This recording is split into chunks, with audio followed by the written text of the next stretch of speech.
अजित पवार यांच्या निधनामुळे प्रचारात साधेपणा ठेवा असे आवाहन माजी आमदार राजेंद्र राऊत यांनी जिल्हा परिषद व पंचायत समितीच्या निवडणुकीच्या पार्श्वभूमीवर केले आहे।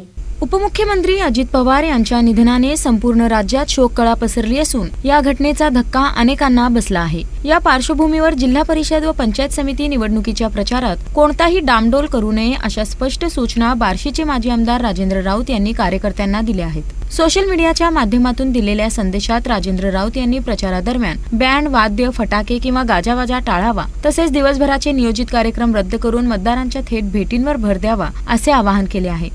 माझ्या राऊत कुटुंबाच्या वतीनं भावपूर्ण श्रद्धांजली अर्पित करतो।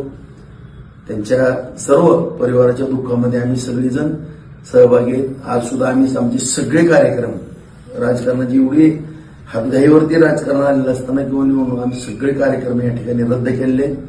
आम्ही जी प्रचाराची सगळ्यांना सूचना दिल्या की आज कुठेही कुठला प्रचार वगैरे, आता आज तर आमचा आगळगावला या ठिकाणी कार्यक्रम होता, आम्ही पोस्ट टाकून तो रद्दही केलेला आहे। मी आपल्या माध्यमातून सांगू इच्छितो की आजचे जे कार्यक्रम आहेत ते सगळ्यांनी जागेवरती थांबवावे, कुणीही कुठला कार्यक्रम आज राजकीय करू नये।